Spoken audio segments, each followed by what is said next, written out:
And I am basically a walking disaster now.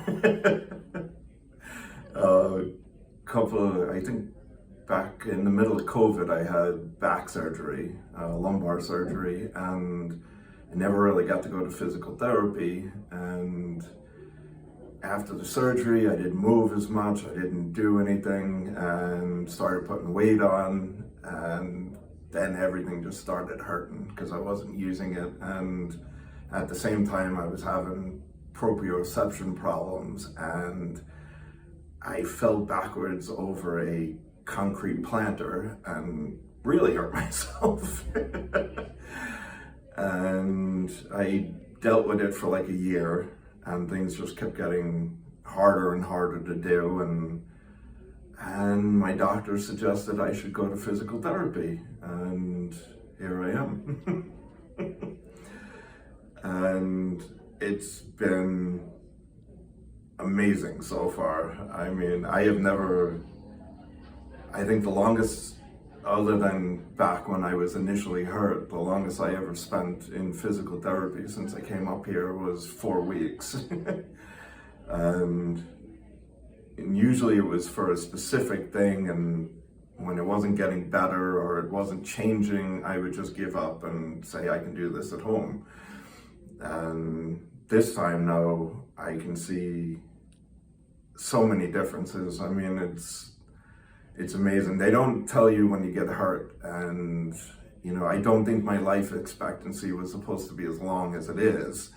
And I kind of outlived their life expectancy, that all the broken and damaged parts were gonna hurt worse. And so I'd actually gotten to the point where I was getting nervous. I'm getting older and I can't move. Am I gonna be able to take care of myself? And before I came here, I had a lot of doubts about that. And now I can see I can move. I mean, it's not always perfect, and it's not always easy, and sometimes I get a little down, but I tell you, it's been amazing. I mean, since I started seeing Jackie here, I can do things I didn't think I was ever be able to do again. It's amazing. I mean, I used to bend over to pick something up, and then I'd be laid up for like 4 weeks. And now I know, I don't know if you can call it a bad part about physical therapy. You start to feel good, and you start to move, and you stretch, and now you want to do more. And sometimes that backfires. Sometimes I do too much. But when I hurt myself, I'm like, oh, I'm gonna see Jackie on Wednesday. Okay, I can go crawl into her and say, hey, fix it. And this time around has been amazing. It's been a shift mentally for me to say, hey, this is working. Don't do anything too stupid. And I think things are gonna get better, and it's amazing. Well, I learned my lesson. I used to not put things in like that, and then people would start working on me and be like, well, this couldn't have just happened, or this is, and I used to never tell anyone. And I was a New York City detective at the time of September 11th, 2001, and I worked for a special unit out of Fort Totten in Queens. And after the first plane hit the South Tower, we responded into the city, and we pulled up, and we had no clue what was going on.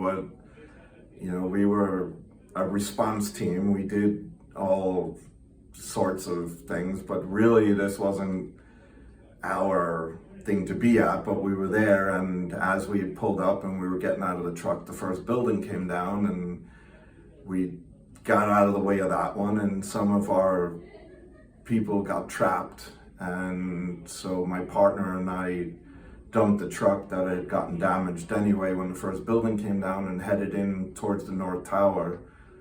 And we got delayed. We looked around the South Tower rubble and whatever else, trying to find a way in, as we were coming around the North Tower on the plaza, the North Tower came down, and my partner and I started running, and I remember getting hit in the back of the head by something, and I hit the ground and went over a ledge, and probably the only thing that saved me, and I ended up getting buried under stuff and hit a couple of times.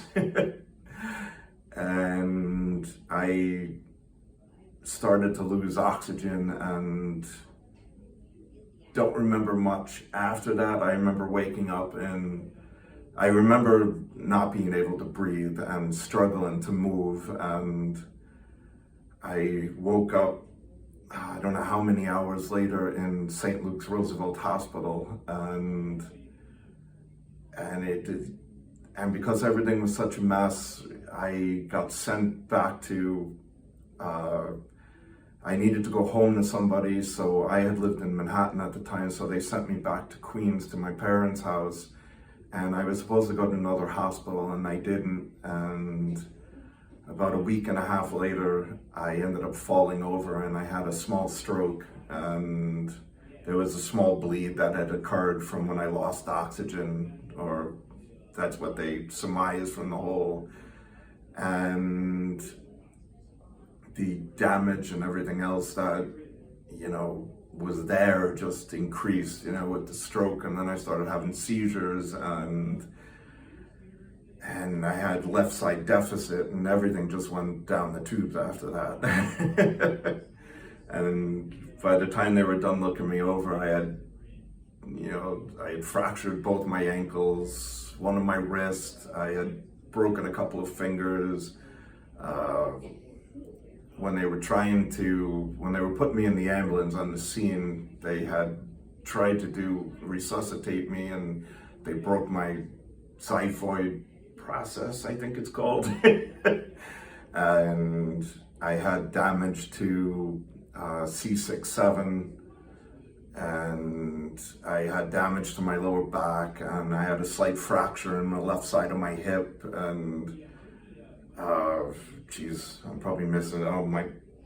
I had damaged my bicep, and my left knee I had fractured. I did something with the knee, and they had to glue the meniscus back together, and both of my ankles healed incorrectly, and it was just a mess. And and because I was still employed at the time, everything I needed had to be approved by the police department, and because 9/11, it took so long with everything, everything just took forever, so I couldn't do anything without approval.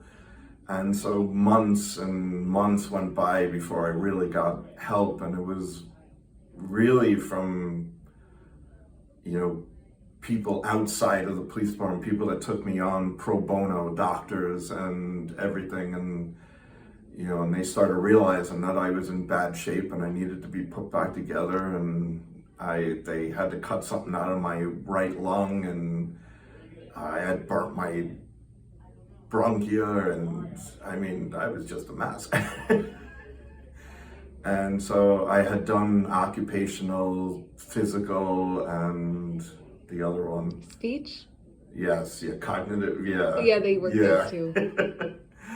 And I had done that back in New York at Rusk, and after a couple of years, I was in a wheelchair for a while, and then I went to double leg braces, and those were just misery.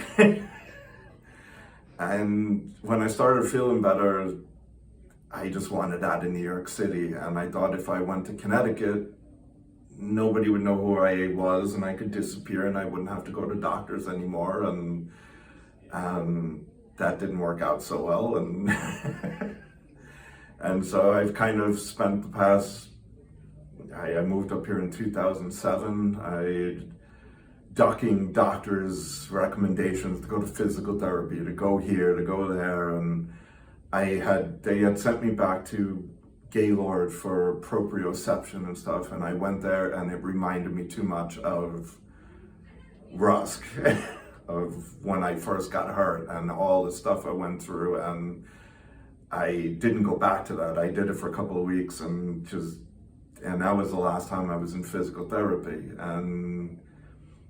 And life, there was no quality of life anymore. Everything was going away. Everything I like to do, walking the dogs.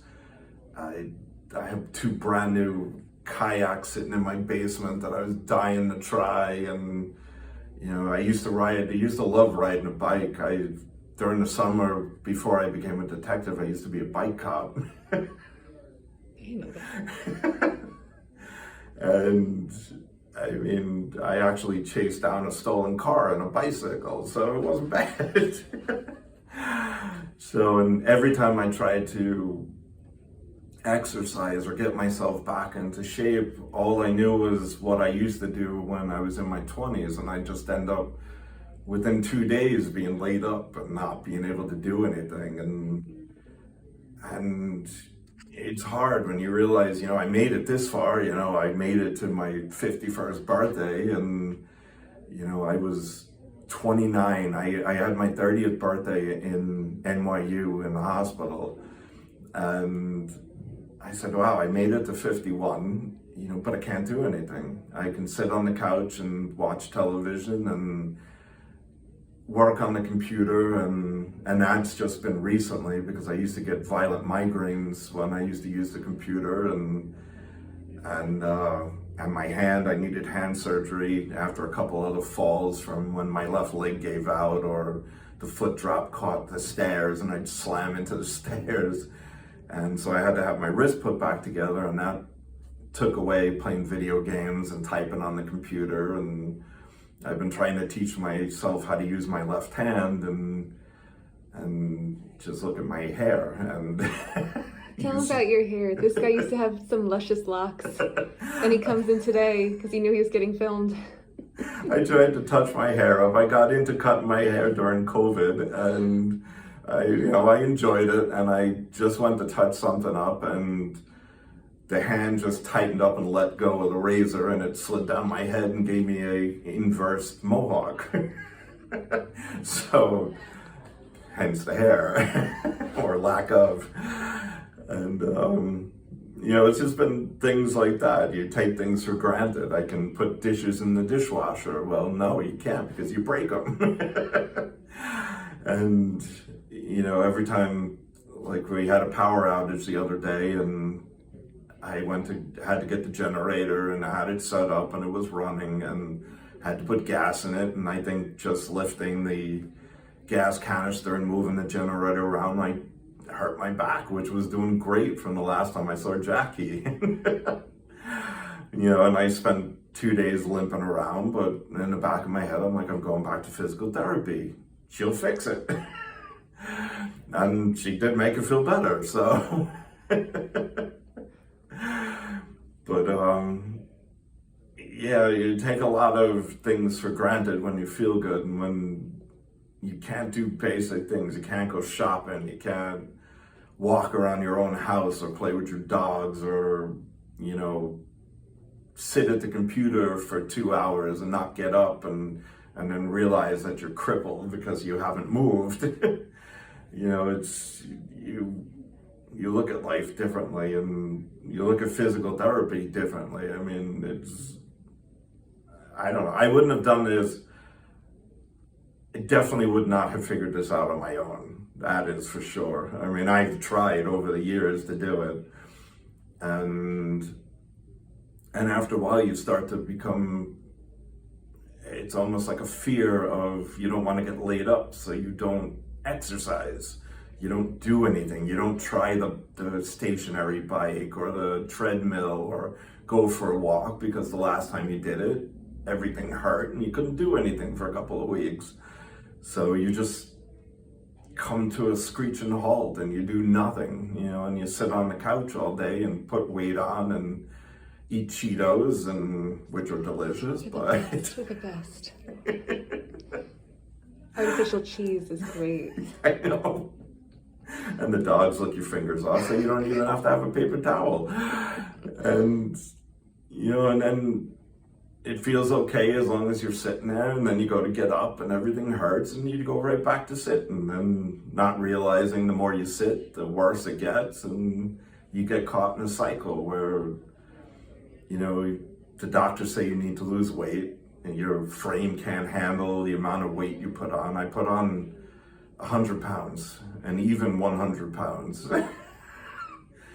And my busted up frame can't handle the extra 100 pounds, and the doctors go, you got to lose weight. If you don't lose weight, this is going to happen. And then, you know, and this is happening, and blood pressure's through the roof, but I can't exercise and I can't lose weight, but then you're getting sicker. And I think this little circle I'm caught in is starting to break a little bit. And this time around, for some reason, I'm willing to put the effort into it and not really, I kind of hold myself back from, yeah, I feel good, don't do this yet, you know, and I know I'm going to get there, but I'm not in a rush to rush ahead and try to do something that's going to lay me up for, you know, and I didn't feel like that before I came to physical therapy. I had kind of just given up. So this is a huge change, you know, so.